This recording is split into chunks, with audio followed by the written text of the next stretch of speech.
gosti, dragi prijatelji, verovatno nema veće nesreće za jednu državu nego da je vode ljudi koji umeju da osvoje i zadrže vlast, a nemaju sposobnosti da tu vlast upotrebe na dobro naroda. Srbijom je tako vladao Slobodan Milošević od 2008. tako ju je vodio Boris Tadić i doveo na samu ivicu propasti. Nova vlast od koje se mnogo očekivalo u najvažnijim stvarima nije izmenila Tadićevu politiku.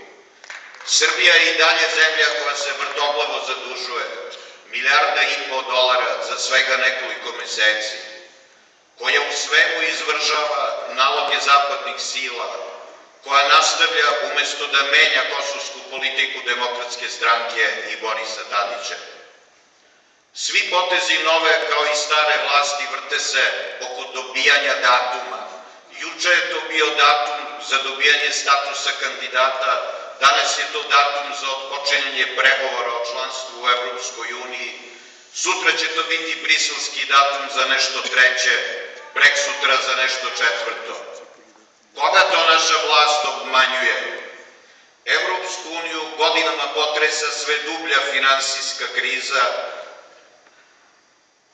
Za dalji opstanak Unije neophodne su suštinske reforme, jedino oko karaktera tih neophodnih reformi u samoj Evropi nema nikakve saglasnosti.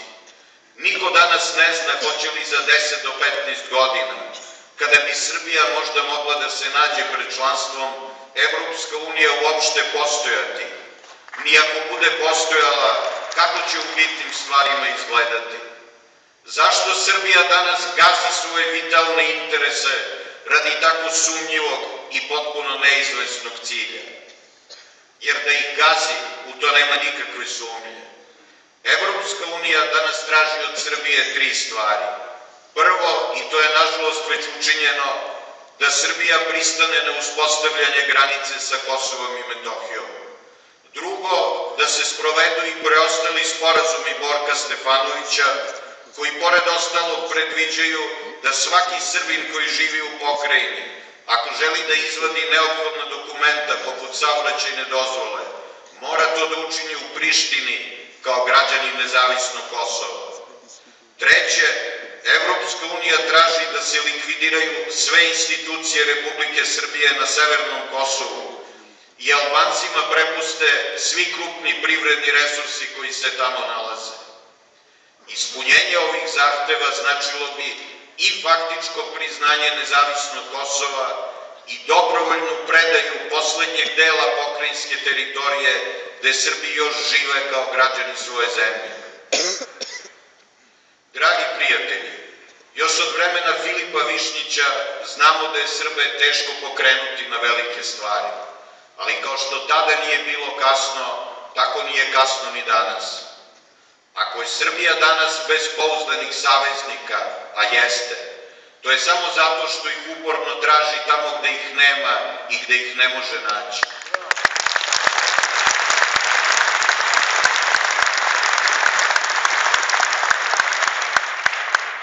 Ako postupci vlasti trenutno više vode računa o interesima Zapada nego interesima Srbije, to je samo zato što narod još ćuti, zbunjen onim u što su se pretvorila predizborna obećanja naprednjaka i socijalista.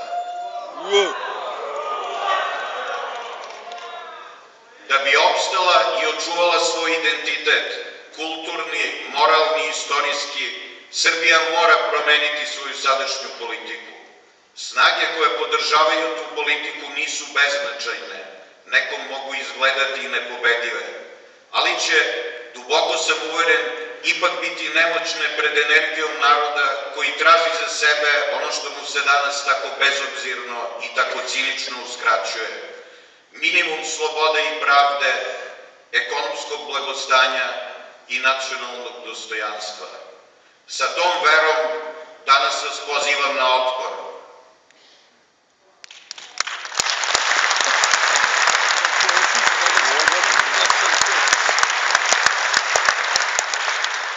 Otpor koji će biti miran, ali nepokolebljiv. Miran, ali nepotkupljiv. Miran, ali do pobede.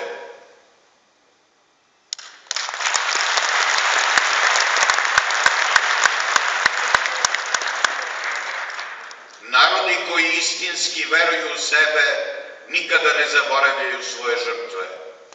Ni davdašnje, ni skorašnje. I zato neka bar deo naših misli danas bude posvećen tolikim živim srpskim žrtvama, od onih koji danas trunu u haškim kazamatima, do onih koji danas zebu, strepe, gladuju širom Kosova, ali još uvek žele da žive na Kosovu i Metohiji, jer je to neotuđivo njihova srpska zemlja i uvek će to biti.